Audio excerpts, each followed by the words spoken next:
Back in 2011, I was living in Malaysia and I was living in my own house. I had a friend come over from Canada and we were just having a housewarming party when I was upstairs showing my friends my new house. And my best friend, she was downstairs with my dog. Suddenly I heard a loud bang and my dog yelped. And I thought she just knocked something over because she's a bit crazy anyway. When I went downstairs, my best friend looked absolutely shocked. She was so pale and white. I asked her what happened, and she said my dog was walking towards the glass sliding door, and it slammed shut by itself in front of her. And we freaked out. We so freaked out. We left, we shut the doors, we're like, let's go out. We came back later and had forgotten sort of all about it. My friend left, went back to Canada, and I continued living there. Over the next couple of months, some strange things were happening in the house, but I could just give them an excuse, you know. I would come home and something I had left there was now over there. And I just said, okay, well, maybe I forgot. Or I would hear something drop in my room and nothing had moved. After probably about 4 months, I came home one night. I went to my bedroom. I put my dog in her bedroom. I went to my bedroom, started to get ready for bed, and I noticed the light was on outside of my bedroom. So I went outside to turn it off. And when I did, I felt this feeling in my chest. And I'd had this feeling before. Because I was an atheist, I would have said, like, maybe it's a ghost.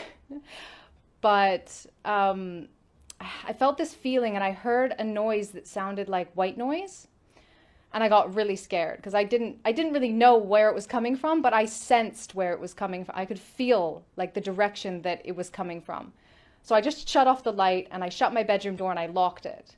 And when I turned around, something hit my door so hard. The whole door shook and my heart literally fell out of my chest. Like, I was terrified. I've been in situations where I thought I might die before, but I never sought refuge in a God because I didn't believe in any God. But in that moment, my mind was completely clear, and the only word in my mind was Allah. So against my natural judgment, I said to myself, Allah, if you're there, protect me, because I don't know what this is and I don't know what it wants from me.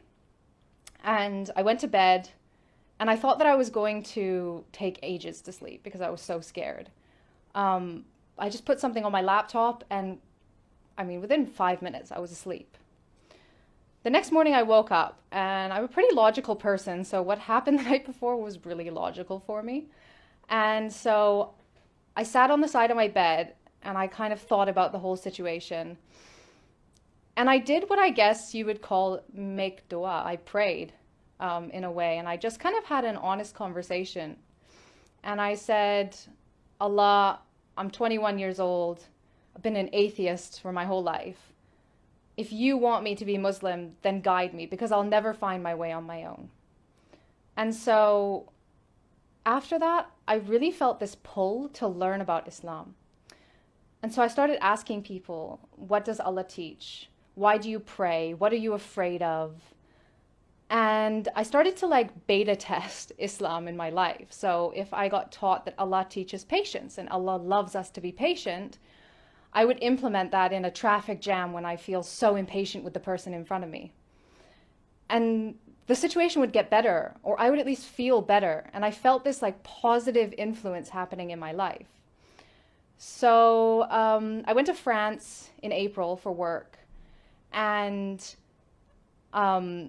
I actually stopped drinking while I was there. And this was months before I even thought about really converting. And I feel like these were baby steps that Allah was putting in my life to make it not such a big change when I finally decided to make the decision that He knew I would make eventually. So it was coming to Ramadan, and I know all of my Muslim friends back then were very Muslim in Ramadan. Even if they weren't very Muslim the rest of the year, in Ramadan they practiced everything. So I said Ramadan is a good time to see what it's like to really be a Muslim, because my character is if I do something, I do it 100% or I don't do it at all. So I printed out a piece of paper that taught me how to pray. I wore hijab, I fasted every day, I read a chapter of Quran every day. And it must have been about halfway through Ramadan and halfway through the Quran that I realized I didn't want to die tomorrow and not be Muslim. And I truly believe that if I hadn't converted to Islam and died, then I wouldn't be going to Jannah. So I Googled, how do you take your Shahada? And I sat there after Isha by myself and did my Shahada in English. And I have never looked back since. It's almost been 10 years now. And it's been the most positive change in my life. My mom says I probably would have been dead had I not become Muslim, the way that my life was going. My relationship with my family is so much stronger because Islam has taught me about the importance of family and respecting my parents. And just everything in my life, just this sense of happiness that never goes away, even in sad times, because you know that this life will finish and it's not the purpose. You know, the purpose is to live this life as the best person you can so that you can live eternity in the best place, inshallah. I hope you don't think I'm crazy because of my story.